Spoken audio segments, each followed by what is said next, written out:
감정평가로는 한 6문제에서 7문제 정도 출제가 됩니다.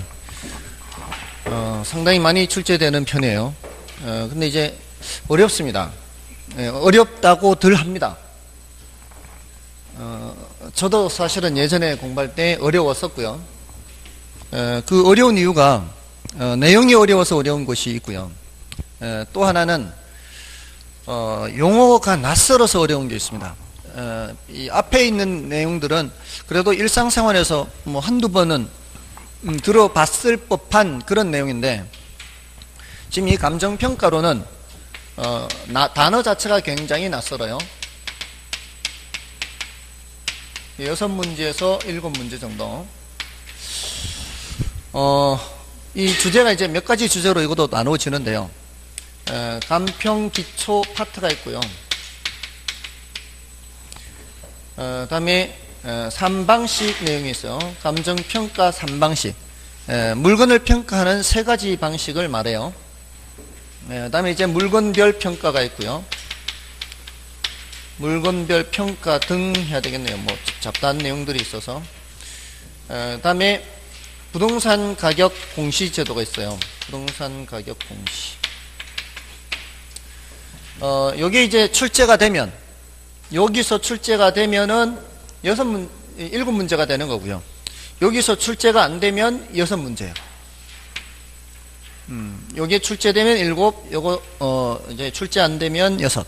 그러니까 요것에 의해서 7문제냐 6문제냐 이렇게 결정된다고 보시면 돼요. 대체로 그래요.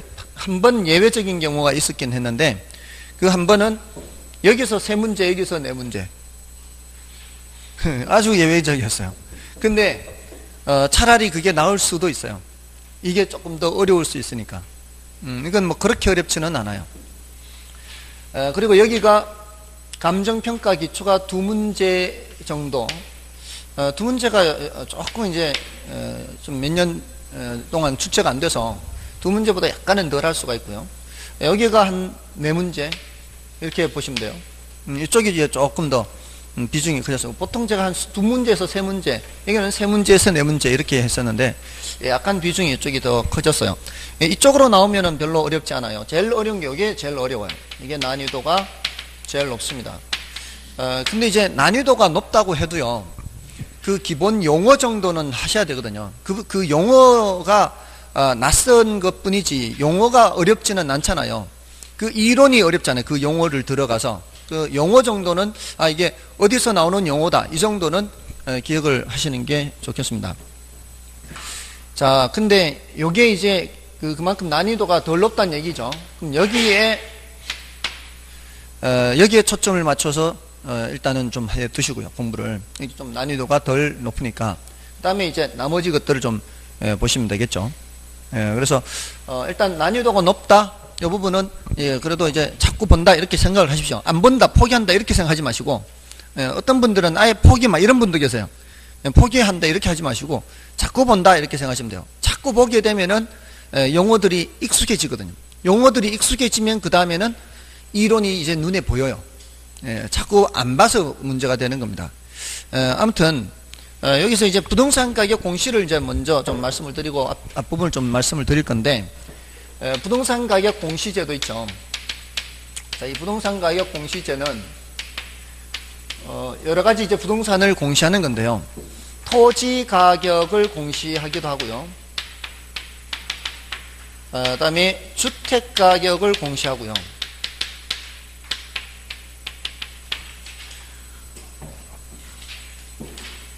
그다음에 이제 비주거용 부동산,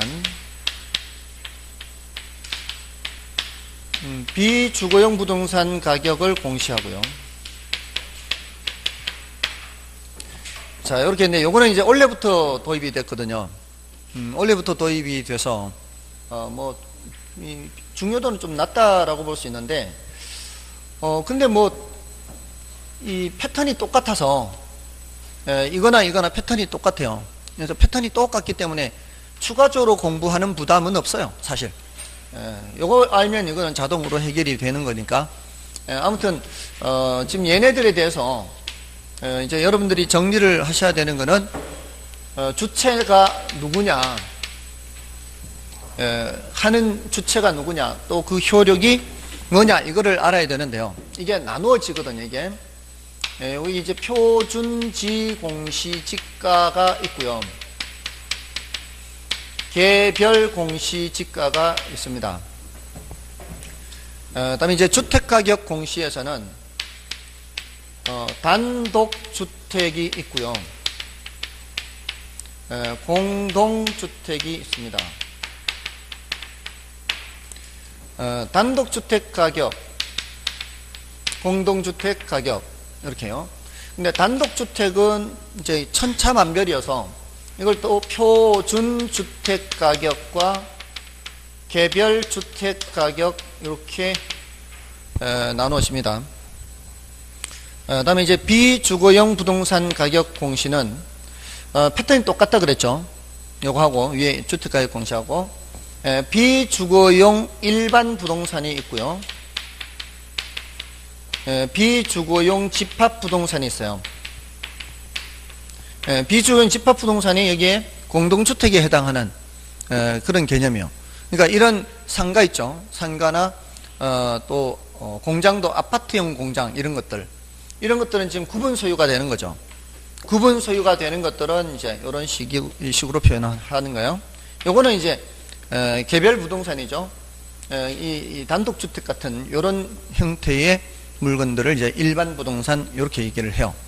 그 일반 부동산을 다시 비주거용 표준 부동산과 비주거용 개별 부동산 이렇게 나눠요. 패턴이 이거하고 똑같아요. 자, 이렇게 해서 이제 누가 하느냐, 그리고 그 효력은 뭐냐, 앞으로 이제 요걸 체크를 하는데요.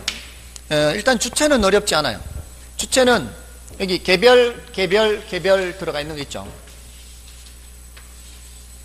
개별자가 들어가 있는 거는 전부 다 시군구장이에요. 시군구장.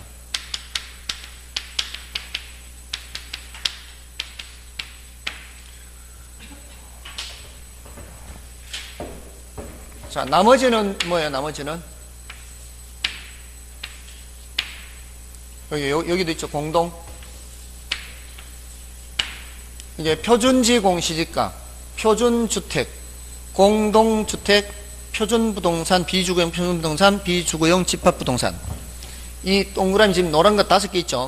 모두 8가지예요. 8가지. 여기에 2가지, 여기 3가지, 밑에 3가지. 하나, 둘, 셋, 넷, 다섯, 여섯, 일곱, 여덟. 모두 8가지죠. 8가지 중에서 개별자가 붙은 거는 다 누가 하는 거예요? 그 시군구장. 개별이라 붙은 거는 뒤치다거리 하는 거라 생각하시면 돼요. 표준화된 거는 국장이 해요. 표준화됐다 생각하시면 돼요. 자, 이게 뭔 얘기인가 하면은 전국에 토지가 약 4천만 필지가 있다고 생각해 보세요. 약 4천만 필지. 이제 필지는 좀 그때그때 좀 달라질 수 있어요. 뭐 분필도 하고 하필도 하고 하니까. 근데 그 중에서 50만 필지를 샘플로 뽑아놨어요. 4천만 중에.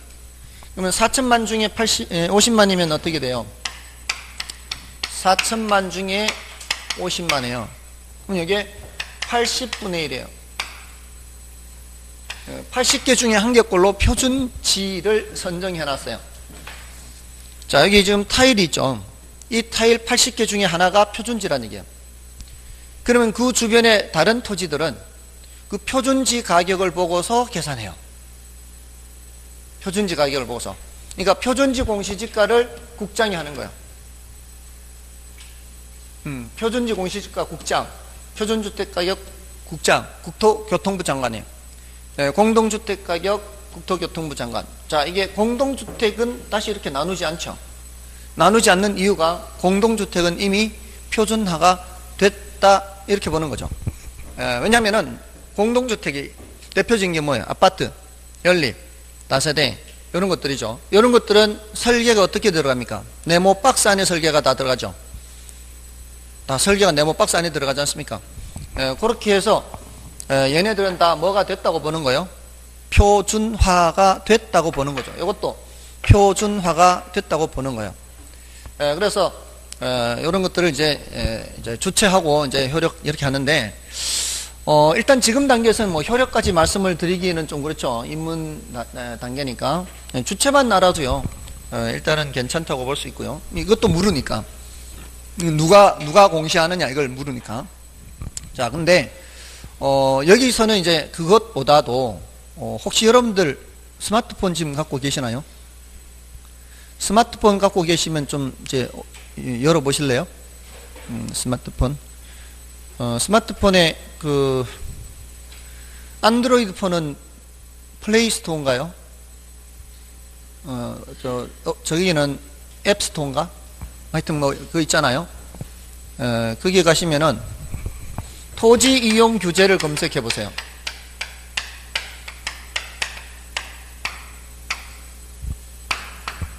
토지 이용 규제를 검색을 해 보시면 그렇게 검색하시면 혹시 루리스가 뜨나요? 토지 이용 규제 해서 검색을 하시면 루리스 뜹니까? 그걸 설치해 보십시오. 루리스를 설치해 보세요. 설치를 하고 설치하고 있어요? 했어요? 초기 화면 실행시켜 보실래요? 실행시키면 나옵니까? 좀 보실까요? 요렇게 나와요. 아이고. 요렇게 나옵니다. 이렇게. 보시나요? 자, 요렇게 실행시키면 요렇게 나오는데, 여기 이제 왼쪽, 동그라미의 왼쪽 위에요. 동그라미의 왼쪽 위에 지도 서비스가 나오죠. 그 지도 서비스를 터치를 하면은, 이렇게 이제 지도가 나옵니다. 그죠? 자, 지도가 나오는데, 여기 지금, 깜빡깜빡, 파란 색깔로 깜빡깜빡 하는 게 있죠. 네, 요거는 이제, GPS가 켜져 있으신 분들, GPS가 켜져 있으신 분들은, 지금 이 위치가 지금 깜빡깜빡 그러고 있어요. 지금 우리가 있는 이 빌딩이에요. 우리가 있는 이 빌딩의 위치에 깜빡깜빡 그러고 있는 거예요, 지금. 그죠? 자, 그 상태에서 맨 위에 배너에 보면은 위치 선택이 있어요. 위치 선택을 터치를 하신 후에, 터치를 했죠? 위치 선택을 터치를 했어요. 그 다음에 지금 우리가 있는 이 빌딩의 위치를 터치를 하면은, 여기에 표시가 보라색으로 바뀝니다. 바뀌었죠? 그러면서 주소가 나와요. 무슨 동, 뭐 몇 번지 이렇게 주소가 나옵니다. 그 터치를 한 요 위치에 대해서 맨 밑에 두 개가 있어요. 규제 정보 보기와 관심 지번 등록 있는데, 규제 정보 보기를 터치를 하시면, 자, 이렇게 나옵니다. 어디서 무엇을 어떻게 하면서, 어디서가 이제 요, 지금 건물의 주소가 나옵니다. 그 다음에 무엇을 어떻게는 뭐 예를 들어 단독주택을 지을 수 있는지 없는지, 또는 뭐 공장을 지을 수 있는지 없는지 그런 걸 나중에 검색할 수가 있어요. 그건 이제 나중에 하고, 자, 이 상태에서 조회를 들어가요. 조회를 들어가면은 지금 여기 이 옛날로 치면 토지이용계획 확인서예요. 토지이용계획 확인서를 이렇게 볼 수 있는 거예요. 여기 보시면은 지목이 됩니다. 지목이 되고 면적이 2056.8제곱미터예요. 그러면서 공시지가가 개별 공시지가 자료가 없어요. 예외적으로 개별 공시지가를 산정하지 아니하는 경우가 있어요. 그러니까 요 토지에 대해서는 개별 공시지가를 산정을 안 한 상태란 얘기죠. 자, 근데 이거 말고요.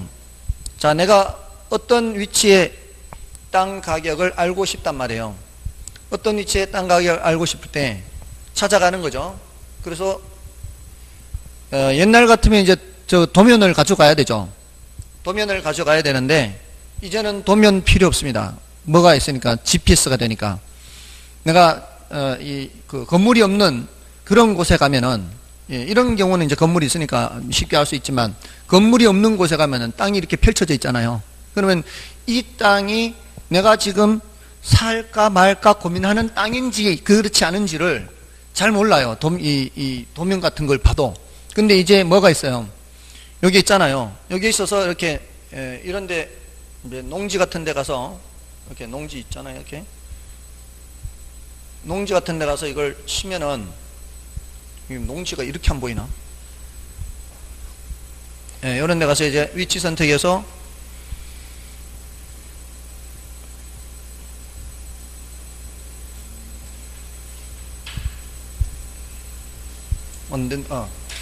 이렇게 터치를 하는 거죠. 위치 선택, 터치. 그럼 여기 나오죠. 자, 이렇게 나오면은, 요거, 내 GPS가 켜져 있다면, 요 땅인지 그렇지 않은 건지를 확인할 수 있다는 거예요. 그러면서 규제 정보 보기 하면은, 이제, 이 지번이 확인이 되고요. 그 땅의 지번이 확인이 되고, 조회를 누르면은, 개별 공시지가가, 뭐, 3만원 나오네, 이게. 3만원. 제곱미터당 3만원. 그러니까, 한 평이면은 한, 10만원 정도 되겠죠. 자, 이 정도로 이렇게, 개별 공시지가가 나오고요. 다음에 국토의 계획 및 이용에 관한 법률에 따른 지역지구 등 해서, 여기는 생산관리 지역이에요. 조금 전에 친 곳은, 도관농자 하거든요. 도시지역, 관리지역, 농림지역, 자연환경 보전지역 하는데, 여기가, 관리지역 중에서도 생산관리지역이에요. 그러니까 관리지역을 다시 보생계로 나누거든요. 보전관리, 생산관리, 계획관리 이렇게. 근데 보전관리는 보존이잖아요. 생산관리는 우리가 먹고 사는 그 뭐 양식이나 뭐 이렇게 임산물 이런 거 생산하는 거란 말이에요. 근데 계획관리 지역은 앞으로 개발 여지가 있는 경우 계획관리 이렇게 한단 말이에요. 그러니까 투자 목적으로 토지를 사더라도 생산관리에서는 사면은 좀 덜 좋겠죠. 그 계획관리 뭐 이런 게 해야 돼요. 아무튼 자, 이런 내용들을 이 어플리케이션으로 확인할 수가 있어요. 그래서 개별 공시지 같은 거 다 확인할 수가 있고요. 그리고 한국감정원 어플리케이션이 있거든요. 한국감정원 어플리케이션에 가면 이제 주택가격 같은 것도 그쪽으로 가서 이제 확인할 수가 있습니다. 아무튼 자, 여기 이제 부동산 가격 공시제에 대한 거고요. 다음에 이거 앞부분에 감정평가의 기초,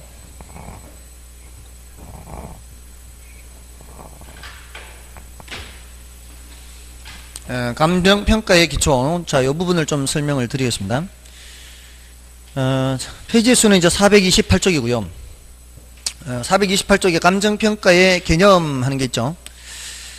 자, 그 뭐 뜻 정도는 알아두시는 게 좋겠죠. 감정평가가 뭔지 뜻 정도는. 그래서 감정평가란 토지 등의 경제적 가치를 판정하여, 토지 등입니다. 토지 등. 그리고 경제적 가치죠. 경제적 가치를 판정하여 그 결과를 가액으로 표시.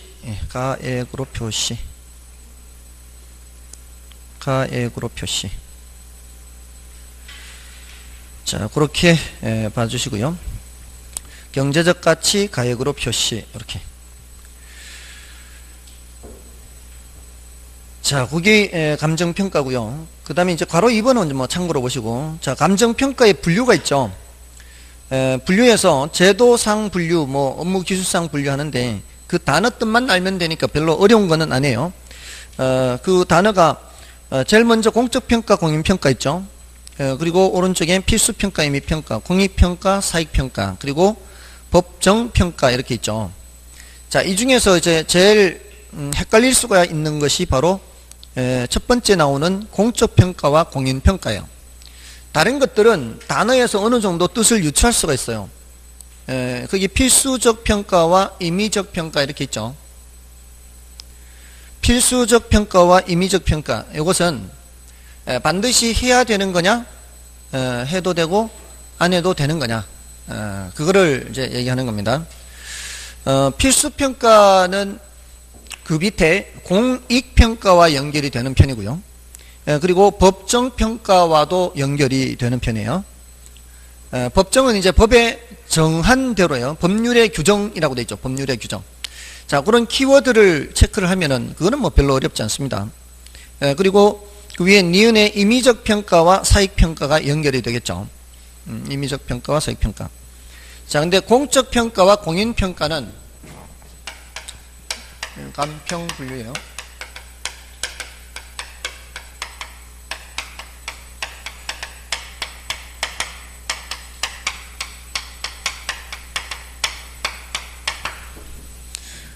공적 평가와 공인 평가는 이걸 이렇게 하면은 이제 이게 이제 공적 기관입니다. 기관. 공적 기관이 평가하는 거다. 이렇게. 자, 이렇게 기관을 집어넣고 생각하면 이제 그렇게 어렵지 않아요. 공인 평가는 뭔가 하면은 공적 기관으로부터 공공단체나 국가나 공공단체 이런 데로부터 자격을 부여받은 개인이 하는 평가가 공인 평가예요. 근데 공적 평가는 공적 기관이 평가하는 거예요. 그러니까 공적 기관에 소속된 사람을 뭐라고 불러요, 우리? 공무원이라 그러죠. 공무원이 하는 게 바로 공적 평가예요. 그러니까 우리나라는 공인 평가 제도거든요. 우리나라는 공인 감정 평가사가 있죠. 공인 감정 평가사에서 우리나라는 공인 평가 제도. 근데 나라에 따라 좀 다를 수가 있어요.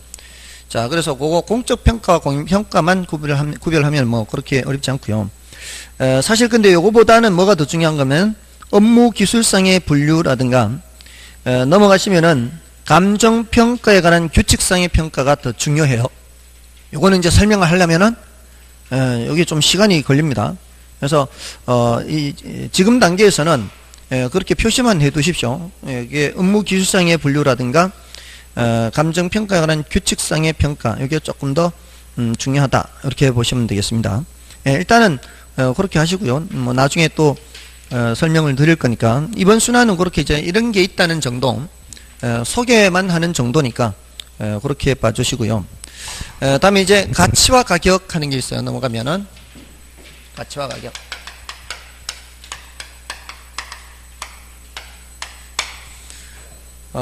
이 가치하고 가격하고 구별하는 거거든요.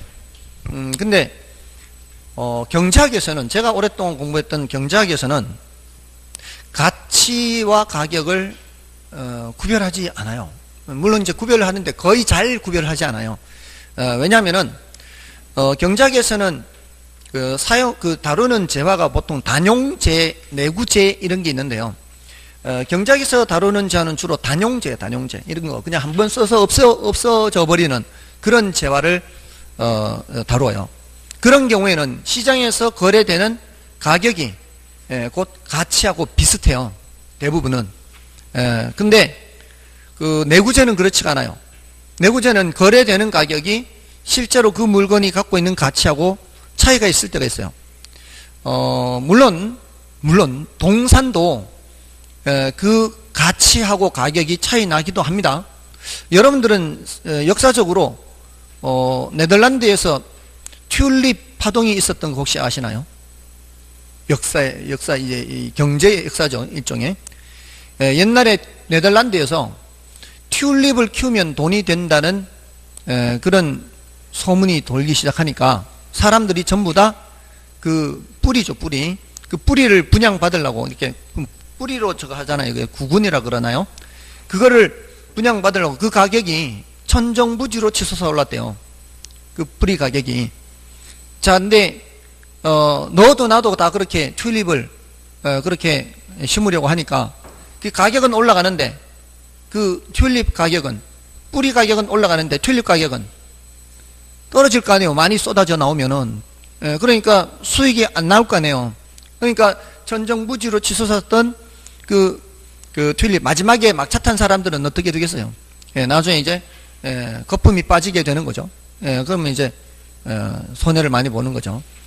그런 부분이 있다는 거죠. 동산도 그런 부분이 있어요. 우리나라에서는, 저도 이제 경험한 건 아니지만 책에서 읽었지만, 우리나라에서는 메추리 파동이 있었대요. 1960년대에. 메추리를 기르면 그 알이 돈이 된다는 얘기에 사람들이 너도 나도 메추리를 기른 거죠. 그러니까 메추리 가격은 어떻게 올라가겠죠. 메추리를 서로 키우려고 이렇게 메추리를 이제 받아야 되니까 메추리 가격은 올라가는데 얘네들이 낳은 알 가격은 폭락하겠죠. 너도 나도 메추리 알을 다 내놓으니까. 그러면은 이 매출이 살 때 들어간 돈만큼의 수익이 나오지가 않는 거죠. 그러니까 사료 먹이는 것도 아까운 거예요. 그러니까 그냥 그 추운 겨울에 메추리를 다 밖에 내버려서 얼어 죽고 했대요. 그러니까 동산의 경우에도 그런 식으로 이 가격과 그 물건이 갖고 있는 가치가 일치하지 않는 경우도 있기는 해요.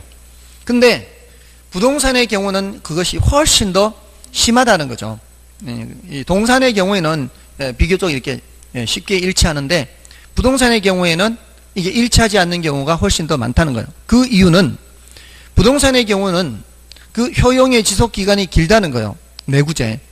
예를 들어 이런 건물이 얼마의 가치를 가질 수 있는가 판단을 할 때는 이 건물이 앞으로 얼마의 수익을 가져다 줄 건가를 따져봐야 되지 않겠습니까? 근데 그 수익을 가져다 주는 걸 따지는 게 미래를 봐야 되는데 그게 그렇게 쉬운 일은 아니죠. 그러니까 사람들의 심리 효과가 많이 작용해서 부동산 가격들이 정상적인 어떤 가치보다도 너무 많이 올라가거나 떨어지거나 하는 경우가 있을 수 있다는 거죠. 훨씬 더 많죠. 그런 경우 이제 우리가 거품이 꼈다, 뭐 이렇게 저평가됐다 이런 말 쓴단 말이에요. 그거는 가치와 가격이 일치하지 않는 경우가 훨씬 많아요. 동산보다. 그래서 이걸 부동산학에서는 가치와 가격을 좀 구별하는 편이에요. 가치라고 할 때는 value라고 하죠. 가격이라고 할 때는 price라고 하죠. 자, 조금 전에 그 감정평가의 개념을 말씀을 드릴 때 토지 등의 경제적 가치를 가액으로 표시 이렇게 했을 거예요. 그죠? 경제적 가치를 뭐로 표시한다? 가액으로 표시한다. 앞에 것이 가치고요. 가액으로 표시하는 게 바로 이 가격으로 표시하는 거죠.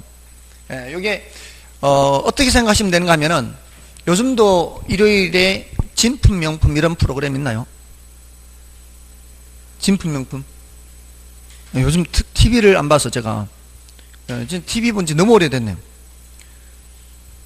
보시나요? 여기 다들 이제 TV를 잘 안 보시나요? 있나요? 혹시 기억하십니까? 그런 프로그램이 있다는 건 아십니까? 그런 이제 TV 프로그램 있죠. 진품명품. 거기 보면은 이제 그 가치를 판정을 해야 전광판에 표시를 하는 거 아니에요. 그러니까 가치라고 할 때는 이게 얼마 정도의 가치가 나갈까? 이럴 때는 그게 굉장히 추상적이지 않습니까? 가치라고 할 때는 굉장히 추상적이에요. 근데 가격이라고 할 때는 구체적이죠. 우리 전광판에다가 표시를 하잖아. 나중에 삐리릭 올려서 이렇게 전광판에 딱 표시가 되면은 그 정도구나 이렇게 생각을 할 수가 있죠. 추상적이고 구체적이고 그리고 가치라고 할 때는 장래 기대되는 편익의 현재값 이렇게 표현을 해요. 언제 판단한다는 얘기예요? 장래 기대되는 편익의 가치를 현재 판단한다는 거예요. 현재. 그래야 뭐로 나타낼 수가 있어요? 가격으로 나타낼 수가 있죠. 근데 가격으로 나타냈는데 이게 가격이라고 하는 개념은 실제로 지불된 값일 수도 있고요. 지불하기를 요구해서 써붙여 놓은 값도 가격인데 보통 이제 비교를 할 때는 얘를 과거값 이렇게 비교를 해요. 실제로 지불된 값 이렇게 비교를 하는 편이에요. 과거값, 현재값 이렇게. 그리고 가치는 주관적인 성격이 좀 강한 면이 있죠. 근데 가격은 객관적이죠. 그러니까 진품 명품을 판정을 할 때 그 개별 감정위원들이 판단하는 것이 각각 다를 수가 있죠. 그거는 좀 주관적일 수 있지 않습니까? 근데 그거를 뭐로 표시를 해버리면 가격으로 표시를 해버리면 그거는 객관적인 값이 돼버리는 거죠. 그래서 얘는 객관적이다 이렇게 볼 수 있고요. 요거는 주관적이다 이렇게 볼 수 있어요. 그리고 이 가치라고 하는 개념은 일정 시점에 여러 가지가 있을 수 있어요. 예를 들어 제가 갖고 있는 차가 16년 됐는데 33만 탔어요. 이 차는 제가 아니면 다른 사람은 운전하기가 조금 곤란해요. 브레이크를 어떻게 밟느냐에 따라서 엔진이 기어가 빠져버리고 있기도 하고 살살살 밟아야 돼요. 자, 근데 제가 타고 다니는 데는 별 지장은 없어요. 가까운 거리. 자, 제가 만약에 이 차를 시장에 팔려고 하면은 얼마 받을 수 있을까요? 네? 살래요? 살래요? 20만원? 이거 시장에서는 이거를 평가를 안 해주겠죠? 아무도 안 사려고 하겠죠? 요런 거를 시장 가치라 그래요. 자, 근데 제가 만약에 이것이 없으면 다른 대체할 만한 차를 비슷한 성능을 가질 수 있는 비슷한 차를 제가 산다면은 최소 150은 줘야 될 것 같아요. 제가 타고 다니는 데는 지장이 없어요. 자, 그러면 제가 생각하는, 주관적으로 생각하는 사용 가치는 그건 150이에요. 시장에서는 안 쳐줘도 저는 150짜리는 된다 이렇게 보는 거죠. 근데 제가 보험을 들었어요. 보험을 들 때 200만 원으로 책정을 했단 말이에요. 그럼 보험 가치예요. 일정 시점에 보는 관점에 따라 가치는 여러 가지가 있을 수 있죠. 그죠? 저는 보험사한테 파는 게 제일 좋아요. 네가 사라, 네가. 200으로 쳤으니까. 아무튼 그건 이제 어디까지나 보험 가치죠. 사고가 났을 때 수리를 해준다거나 뭐 이런 걸 감안했을 때. 자, 그래서 이 가치라는 개념은 일정 시점에 여러 가지. 근데 가격이라고 하는 것은 오직 하나요. 이건 하나로 표시하는 거죠. 됐나요? 그리고 가치라고 하는 게 가격 플러스 마이너스 오차가 나타날 수 있죠. 조금 전에 말씀드렸죠. 거품이 끼거나 뭐 이렇게 이 가치와 가격이 반드시 일치하는 개념은 아니라는 거죠. 이렇게 오차가 있을 수 있는데 오차가 나타나는 것은 단기적이고요. 장기적으로는 가치와 가격이 일치한다. 이렇게 볼 수가 있습니다. 자, 여기 이제 가치와 가격과의 관계를 말씀을 드렸고요. 지금 말씀드린 거는 그 432쪽에 괄호 2번 내용을 말씀을 드렸어요. 근데 이게 주로 출제가 돼요. 괄호 2번 내용이. 그리고 433쪽에 그 참고 박스에 뭐 여러 가지 가치 개념이 있죠. 여러 가지 가치 개념이 있다는 게 바로 뭘 말하는 거예요? 가치라는 것은 일정 시점에 여러 가지가 있다. 이런 내용입니다. 일단은 참고로 보시고 지나가시고요. 자, 넘어가시면은 434쪽, 435쪽에 걸쳐서 부동산 가격의 특징하는 게 있죠.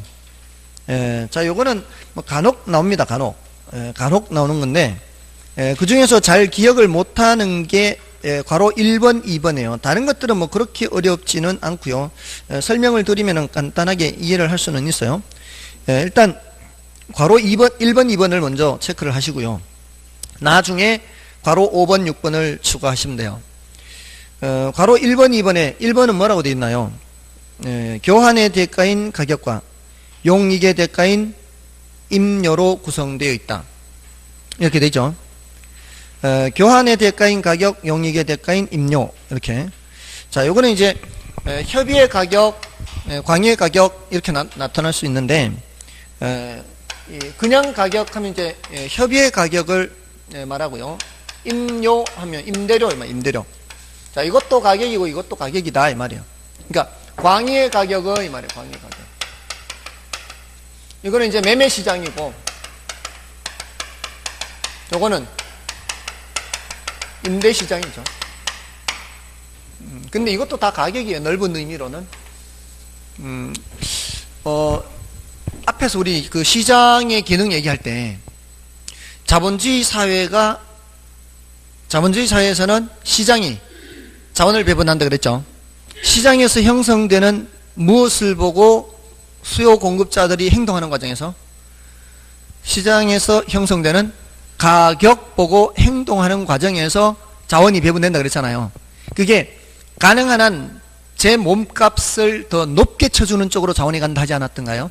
그때 인적 자원이든 물적 자원이든 마찬가지 시장에서 형성되는 못 보고 가격 보고 자원이 배분된다 그랬죠. 근데 그때는 제가 다 가격이라고 했단 말이에요. 그래서 가격 기능, 시장 기능을 가격 기능 이렇게 말씀을 드렸어요. 근데 이런 공간이 누구한테 임대되느냐, 요 공간에 대해서 임대료를 조금이라도 더 주는 사람한테 공간 배분된다 그랬죠. 그때는 제가 임대료 했잖아요. 그 임대료가 바로 가격이라는 얘기죠. 임대시장에서 형성되는 가격. 또 외환 시장에서 형성되는 가격을 환율 이렇게 한단 말이에요. 또 노동 시장에서 형성되는 가격을 임금 이렇게 한단 말이에요. 그런 것들이 전부 다 뭐란 얘기예요? 가격이라는 가격. 그죠? 그러니까 여기 두 가지 말고도 임금, 환율. 아까 토지 임대 시장에서는 뭐라 그랬어요? 지대라 그러잖아요. 토지 임대 시장에서는 지대. 이것도 뭐예요? 가격이에요. 그러니까 전부 다 시장에서 형성되는 건 다 뭐예요? 가격이죠. 근데 여기는 특별한 시장에서는 가격이라는 표현을 안 쓰고 이렇게 따로 이름을 붙여서 사용한다 이 말이에요. 임대료, 임금, 이자율, 지대 이런 것들이 전부 다 환율 이런 것들이 전부 다 이 특별한 시장에서 형성되는 가격이에요. 자, 그렇게 나눠져 있고, 다음에 오른쪽 페이지 가면은 그 소유권, 기타 권리 이익 가격 이렇게 구분되어 있는 게 있죠. 자, 이거는 가격이요 소유권에만 있는 게 아니고요.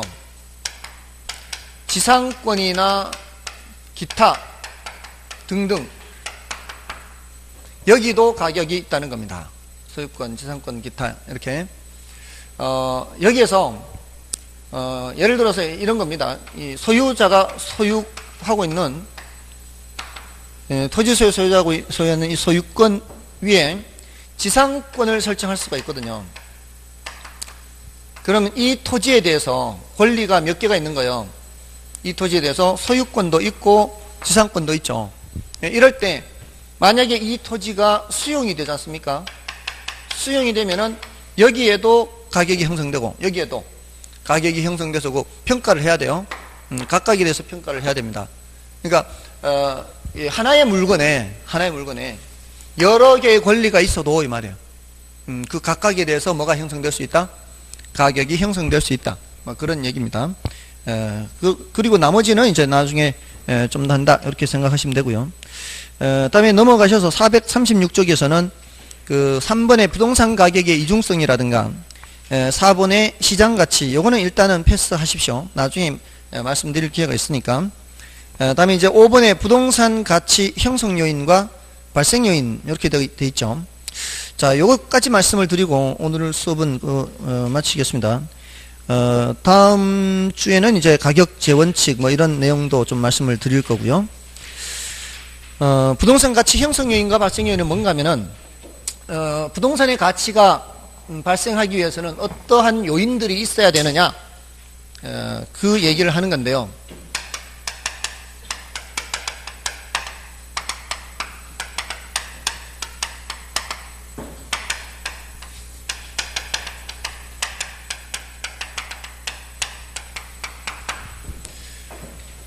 형성 요인이 몇 가지 있고 발생 요인이 몇 가지 있는데 이렇게 생각하시면 돼요. 형이 동생한테 영향 미친다 이렇게. 형이 동생한테 영향을 미친다. 우리 지문에는 우리 시험에 지문이 나올 때는 부동산 가치 발생 요인이 부동산 가치 형성 요인에 영향을 미친다 이러면 틀리는 거예요. 아시겠죠? 형성 요인이 발생 요인에 영향을 미친다 이렇게. 일단 이제 발생 요인을 먼저 말씀을 드릴게요. 발생 요인에는 효용성 또는 유용성 하는 게 있어요. 유용성. 그 다음에 상대적 희소성 하고요. 유효 수요 하는 게 있습니다.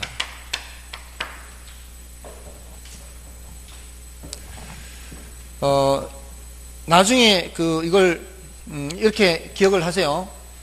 효상유 또는 유상유인데요. 효상유. 여기 이제 가치 형성 요인에는 일반 요인이 있고요. 지역 요인이 있고 개별 요인이 있습니다. 여기는 이제 일지개해요. 계속 앞으로 반복될 거예요. 누가 누구한테 영향을 미친다고요? 형이 동생한테 영향을 미친다 그랬죠. 자, 일지개는 형 이름이라고 생각하고요. 효상유는 동생 이름이라고 생각하세요. 누가 누구한테 영향을 미친다? 일지개가 효상유한테 영향을 미친다 이렇게. 일지개가 효상유한테. 형 이름은 일지개, 동생 이름은 효상유예요. 효용성, 상대적 희소성, 유효수요 이렇게.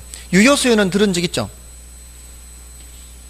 유효수요는 구매 의사뿐만이 아니라 뭐도 있어야 돼요? 지불 능력도 있어야 되죠. 자, 먼저 가치가 발생하는 요인, 이 세 가지가 있는데요. 이렇게도 질문한 적이 있어요. 이 세 가지 요인 중 어느 하나만 있어도 가치가 발생한다, 그렇지 않다, 이걸 질문한 거예요. 세 가지 요인 중 어느 하나만 있어도 가치가 발생한다, 그렇지 않다. 어떤 걸 것 같아요? 세 개 다 있어야 될까요? 어느 두 개만 있으면 될까요? 하나만 있어도 될까요? 가치를 발생시키기 위해서 물건이, 어떤 물건이 생각하기 쉽지 않죠. 이 세 개가 함께 있어야 돼. 함께. 어느 하나만 가지고는 안 돼요. 예를 들어 효용성 볼까요? 어떤 물건이 효용성을 갖고 있어요. 그럼에도 불구하고 이런 것들이 없으면 가치가 없을 수가 있어요. 예를 들어서 제일 많이 드는 예가 공기거든요. 공기 효용성이 있어요, 없어요? 공기 효용성 없어요? 진공 상태를 만들어 봐야 알죠. 공기 효용성 있어요, 없어요? 있죠. 자, 근데 가치가 있어요, 없어요? 가치가. 자, 여기서 말하는 가치는 무슨 다른 가치가 아니고 경제적 가치를 말하는 거예요. 경제적 가치. 돈 주고 사거나 팔거나 하는 그런 경제적 가치가 있어요, 없어요? 없죠. 다른 종류의 가치를 생각하는 게 아니라 경제적 가치를 말하는 거예요. 자, 공기가 효용성은 있는데도 불구하고 경제적 가치가 없는 이유가 뭘까요? 무한하기 때문에. 희소성이 없는 거죠. 그죠? 그러니까 희소해야만 가치가 있는 거예요. 이게 있어야 돼요. 그래서 공기는 가치가 없는 거예요. 자, 근데 다이아몬드 보세요. 다이아몬드 효용성 있어요, 없어요? 정말 없어요? 아니, 효용성 없다고요? 반짝반짝 하는 거 보면은 즐겁잖아요. 그리고 저기 뭐 자를 때, 다이아몬드로 자른다 그래서 커팅할 때 효용성이 있죠, 있기는. 근데 공기만큼의 효용성은 없어요. 그죠? 공기만큼의 효용성은 없지만 경제적 가치는 엄청나죠. 그 이유가 뭐겠어요? 희소성 때문이죠. 그러니까 물건이 가치를 갖기 위해서는 어느 하나만 있어서는 안 된다는 거죠. 됐나요? 예, 그래서 거기에다 뭐까지 있어야, 그걸 돈을 주고 살 수 있는 뭔가 있어야죠. 안 그러면은 돈 주고 살 수 있는 뭔가가 없는데 그게 가치가 발생할 수는 없다는 거죠. 그래서 이 세 가지가 상관결합되어 있어야 돼요. 상호작용해서, 상호 관련해서 결합되어 있어야 가치가 발생하는 거예요. 근데 가치 형성 요인은 이 말이에요. 여기에 영향을 미치는 거라고요. 여기에.